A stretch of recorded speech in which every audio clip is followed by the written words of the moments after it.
नमस्कार दोस्तों, स्वागत है आप सबका हमारे YouTube चैनल कानून इनसाइट में। आज हम लोग बात करने जा रहे हैं एक ऐसे केस के बारे में जो आज के समय में काफ़ी ज़्यादा चर्चा में बना हुआ है और कहीं ना कहीं सोशल मीडिया में मीम मटीरियल का भी काम कर रहा है। हम लोग बात करने जा रहे हैं जूही चावला केस के बारे में या फिर 5G केस के बारे में। दोस्तों, ये केस एक ऐसा केस है जो कि एक लाया तो बड़े अच्छे इंटेंशन के साथ गया था, एक पब्लिक स्पिरिटेड कॉज के लिए लाया गया था। लेकिन जब इस केस का पूरा ट्रायल हुआ, इसको कोर्ट ने पूरा सुना, सारे पक्षों को सुना इस केस में कोर्ट ने, तो कोर्ट ने पाया कि ये जो केस है ये पेंटेड केस है और ये पब्लिक कॉज को तो रिप्रेजेंट कर रहा है, लेकिन उसके थ्रू जो प्लेंटिफ्स हैं, जो पेटिशनर्स हैं, वो अपने लिए कहीं ना कहीं एक प्लेटफॉर्म ढूंढ रहे हैं, अपना प्रमोशन चाह रहे हैं और अपने आप को इससे पब्लिसिटी स्टंट क्रिएट करना चाह रहे हैं। तो दोस्तों, ये केस जब पूरा कोर्ट ने सुना, इस केस को जब सुनने के बाद कोर्ट ने इसकी मेरिट देखी, तो कोर्ट ने इस केस को 20 लाख रुपए का भारी जुर्माना, भारी कॉस्ट लगाते हुए डिसमिस कर दिया। और साथ ही साथ इस केस में जो प्लेंटिफ थे, जो पेटिशनर्स थे, पेटिशनर स्पेसिफिकली अगर मैं नाम लेकर बोलूं, जो जूही चावला जी थी, उन्होंने अपने सोशल मीडिया अकाउंट में इस केस की हियरिंग की लिंक डाल दी, जिससे कई लोग इस केस की हियरिंग के टाइम पे जुड़ गए और डिस्टरबेंस क्रिएट करना शुरू किया। तो इन सारी चीजों को देखते हुए ऑनरेबल दिल्ली हाई कोर्ट ने डायरेक्शन दिया है दिल्ली पुलिस को कि ऐसे लोगों को पॉइंट आउट करो जो डिस्टरबेंस क्रिएट कर रहे थे और उन्हें शो कॉज नोटिस इशू किया जाए कि ऐसे लोगों के अगेंस्ट पे कंटेम्प्ट ऑफ कोर्ट का केस क्यों ना चलाया जाए। तो दोस्तों, ये तो पूरा एक ओवरव्यू हो गया। और इससे मुझे एक चीज और याद आ रही है, एक कहावत है, बड़ी पुरानी, बड़ी फेमस कहावत है कि चौबे जी चले छब्बे जी बनने और दुबे जी बनकर लौट आए।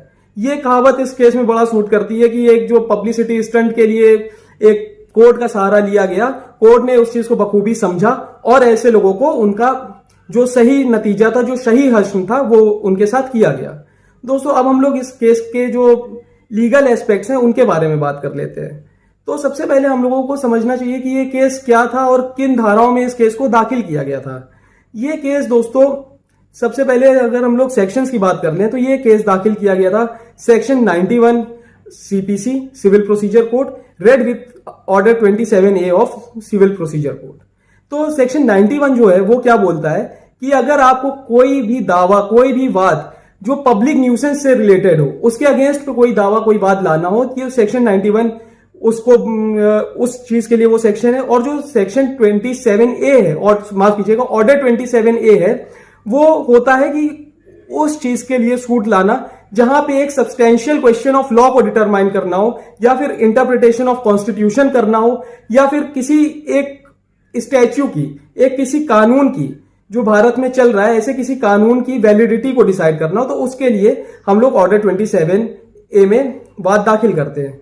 तो ये वाद आया ऑनरेबल दिल्ली हाई कोर्ट के सामने और इसमें बात हुई सबसे पहले कि जो कोर्ट फीस एक्ट है, कोर्ट फीस एक्ट गलत है। उसमें जो कोर्ट फीस है वो उन्होंने बोला कि ये गलत तरीके से इसमें ली जाती है। जब कोई दावा 15-20 साल में डिसाइड होता है तो उसको आज हम उसमें कोर्ट ने अपना लीगल और मॉरल राइट भी खो दिया है आज की डेट में उसमें कोर्ट फीस लेने का। तो ये सारी कुछ बातें थी जो प्लेंटिफ्स ने अपने प्लेंट में बोली।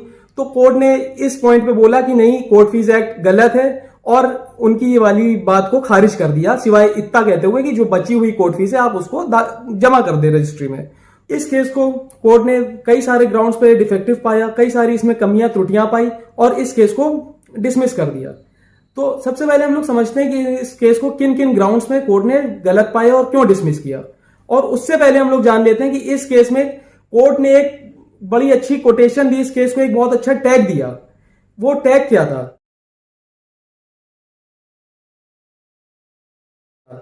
जो इस केस को सुनवाई कर रहे थे जज साहब, जस्टिस JR मिड्डा साहब, उन्होंने इस केस को एक अपने कलीग जो उनके साथ ऑनरेबल दिल्ली हाई कोर्ट में जस्टिस हैं, जस्टिस राजीव शाही एंडलॉ जी, उन्होंने एक पुराने केस में ये बात बोली थी किसी केस की सुनवाई के दौरान कि this is a classic text book case of how not to draft a plaint. और यही सेम कोटेशन, यही same line justice JR Midha साहब ने इस केस में भी बोली कि ये एक ऐसा केस है, एक ऐसा ग्लेयरिंग एग्जाम्पल है कि कैसे गलत ड्राफ्टिंग नहीं की जा सकती है। इस केस से हम अगर एज अ वकील, एज एन एडवोकेट, अगर हम इससे सीखने की कोशिश करें कि क्या क्या कमियां इस केस में हुई थी और वो हम अपने कभी भी किसी क्लाइंट के केस में ना दोहराएं, तो ये सारी कमियां हम लोग ना करके अपने केस को काफी अच्छे से ड्राफ्ट कर सकते हैं।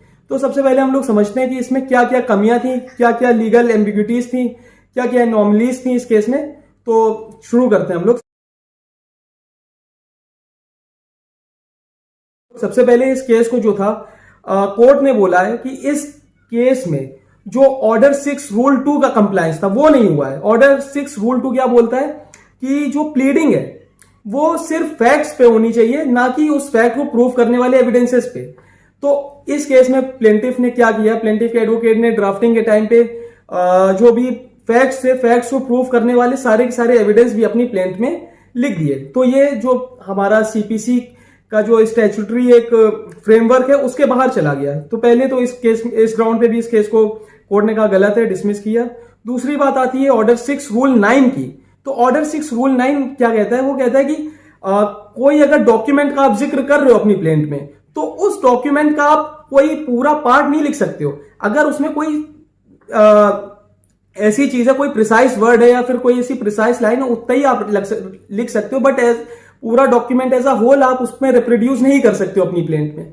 तो ऑनरेबल कोर्ट ने इसको भी इस केस में बोला कि ऐसा भी कुछ हुआ था, और इस ग्राउंड को भी कोर्ट ने पॉइंट आउट किया। उसके बाद बात आती है कि ऑर्डर 6 रूल 16 कि इसमें कई सारी स्कैंडलस, फ्रिवलेस, गलत तरीके की बातें लिखी गई थी। तो कोर्ट ने इस ग्राउंड को भी पॉइंट आउट करते हुए इस केस को डिसमिस किया। उसके बाद आती है बात ऑर्डर 1 रूल 3 की, जो कि बोलता है कि आप कई सारे डिफेंडेंट्स को जब ज्वाइन करते हो, ये उसके लिए बात करता है। तो इसमें जो प्लेंटिफ थे इन्होंने 33 डिफेंडेंट्स को ज्वाइन किया था, लेकिन इसमें जो उन्होंने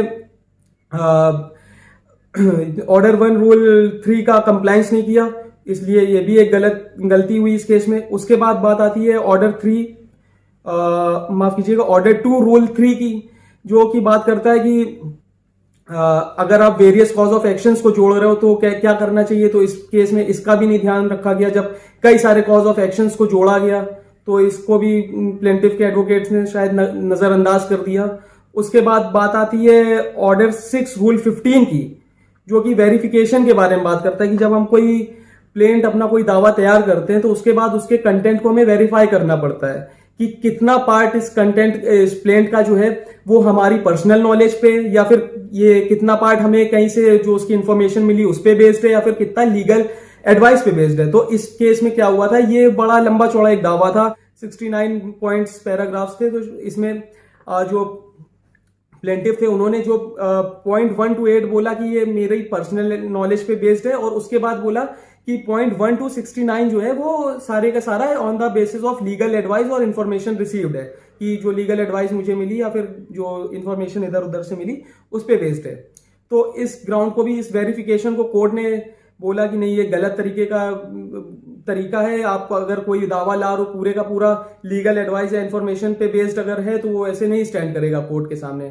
उसके बाद सेक्शन 34 की बात आती है स्पेसिफिक रिलीफ एक्ट के, वो बोलता है डिक्लेरेटरी सूट्स के बारे में। तो इसमें कोर्ट ने बोला कि ऐसी कोई ओकेजन ही नहीं हुई कि जब आप डिफेंडेंट्स के पास गए अपने किसी कैरेक्टर को रिकॉग्नाइज कराने, अपने राइट को रिकॉग्नाइज कराने, और उन्होंने मना कर दिया, ऐसी कोई ओकेजन नहीं थी। तो फिर सेक्शन 34 जो है डिक्लेरेटरी सूट का, वो भी नहीं यहाँ पे लाई करता है। उसके बाद बात आती है section 39 of specific relief act की, जो कि बोलता है मैंडेटरी इंजंक्शन के बारे में। अच्छा, मैंडेटरी इंजंक्शन का कोर्ट ने बोला है कि इसके 2 पैरामीटर्स में, अगर इसके 2 एलिमेंट्स है तभी ये फुलफिल होगा। सबसे पहला कि आप एज अ प्लेंटिफ, आपका कोई एग्जिस्टिंग ऑब्लिगेशन होना चाहिए डिफेंडेंट के तरफ, मतलब माफ कीजिएगा डिफेंडेंट्स का कोई ऑब्लिगेशन होना चाहिए प्लेंटिफ की तरफ। और दूसरी चीज, डिफेंडेंट अपनी उस ऑब्लिगेशन को ना फुलफिल करे, उसको ब्रीच कर दे। तो ये दोनों जब बातें पूरी होंगी, ये दोनों एलिमेंट्स जब फुलफिल होंगे, उसी के बाद आप मैंडेटरी इंजंक्शन क्लेम कर सकते हो। बट इस केस में कोर्ट ने कहा ऐसा कभी कोई इंस्टांस नहीं हुआ कि जब डिफेंडेंट ने किसी भी तरीके का अपना ऑब्लिगेशन ब्रीच किया हो। तो इसलिए सेक्शन 39 के भी पैरामीटर में ये सूट पूरी तरीके से नहीं स्टैब्लिश होती, नहीं स्टैंड करती है। उसके बाद बात आती है कि जो, जैसे पहले भी हमने बात किया था कि ये इसमें कोर्ट फीस एक्ट को चैलेंज किया गया था, तो इसमें जो कोर्ट फीस थी वो भी नहीं प्लेंटिफ्स ने पूरी इसमें भरी थी। तो प्लेंटिफ ने इसमें डेफिशिएंट कोर्ट फीस भी भरी थी, वैल्यू नहीं, कोर्ट इसमें जो सूट था इसको प्रॉपरली वैल्यू नहीं किया था, अंडर वैल्यूड सूट थी। इस ग्राउंड पे भी इस केस को कोर्ट ने डिसमिस किया। उसके बाद बात आती है कि जो प्लेंटिफ्स थे, जो स्टैट्यूटरी नोटिस उनको भेजना होता है गवर्नमेंट अथॉरिटीज को, पब्लिक अथॉरिटीज को, under section 80 of CPC, civil procedure code. तो उन्होंने इस चीज को भी नहीं कंप्लाई किया था, सेक्शन 80 के स्टैट्यूटरी नोटिस का भी कंप्लायंस नहीं किया था, और उसमें इन्होंने बोला कि ये एक एम्प्टी फॉर्मेलिटी है, इसकी कोई जरूरत नहीं होती सेक्शन, ये सिर्फ एक वेस्ट ऑफ टाइम है कि भाई आप नोटिस भेजो फिर 2 महीने तक का वेट करो। तो ये चीजें भी नहीं हुई इस केस में, इन्होंने नोटिस को भी नहीं भेजा। तो इन सारे के सारे पैरामीटर्स में कोर्ट ने कहा कि ये एक गलत तरीके की ड्राफ्टिंग वाला केस है, इसमें कई सारी कमियां हैं, तो इस कारण कोर्ट ने इस केस को डिसमिस कर दिया।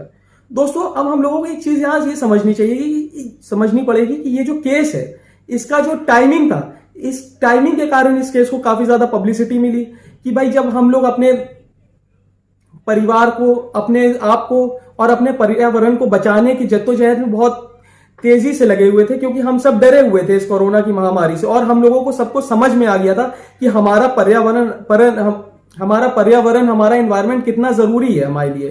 तो उस समय पे जब ये केस आया तो सब लोगों को इस केस से काफी ज्यादा उम्मीदें थी, लेकिन जब कोर्ट ने ये केस को पूरा सुनने के बाद अपनी ऑब्जर्वेशन दी तो कहीं ना कहीं सब लोगों को लगा कि हाँ ये पब्लिसिटी स्टंट था। बट दोस्तों एक चीज और है कि कहीं ना कहीं हम लोगों को अपने एनवायरनमेंट को बचाने के लिए ये जो 5G जैसी टेक्नोलॉजीज है ये कितनी सेफ है, इसका कितना एडवर्स इंपैक्ट है हमारे ऊपर, इन सब चीजों को भी समझने की बहुत ज्यादा जरूरत है। और अगर कोर्ट कुछ ऐसा आए और इसके ऊपर कोई अपनी गाइडलाइंस फ्रेम करे, इसको रेगुलेट करे, तो ये भी एक काफी ज्यादा हेल्पफुल चीज होती।